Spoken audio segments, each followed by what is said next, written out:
అనంతపురం జిల్లా రాయదుర్గంలోని శ్రీ జంజుకేశ్వర స్వామి ఆలయంలో పౌర సంబంధాల శాఖ మంత్రి కాల్వ శ్రీనివాసుల ఆధ్వర్యంలో నిర్వహిస్తున్న వరుణ యాగానికి మంత్రులు దేవినేని ఉమామహేశ్వరరావు, పరిటాల సునీత హాజరయ్యారు.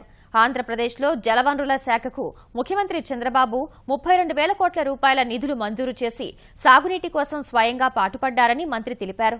అనంతపురం జిల్లాలో 2 దశాబ్దాల్లో 17 సంవత్సరాలు తీవ్ర వర్షాభావ పరిస్థితులు నెలకొన్నాయన్నారు.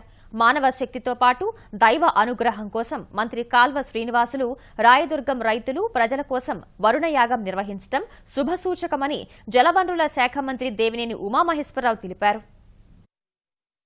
3 నెలలు తిరగకుండా 90 రోజుల్లో ఏదైతే అంద్రినివా మల్యాల దగ్గర నుంచి జీడిపల్లి దాకా 3 ప్యాకేజీలు 3 దశల్లో దాన్ని కాలువని వెడల్పు చేసి ఈ సంవత్సరం వచ్చిన నీళ్ల కన్నా కూడా ఎక్కువ తెచ్చుకోవాలనే ముఖ్యమంత్రి గారి మహాసంకల్పాన్ని రాబోయే 2 సంవత్సరాలు ఈ ప్రాంతంలో నీళ్లు నడవడబోతా ఉన్నాయి, నీళ్లు చెరువులకు పారబోతా ఉన్నాయి, నీళ్లు ఈ ప్రాంతాన్ని సస్యశ్యామలం చేయబోతున్నాయి.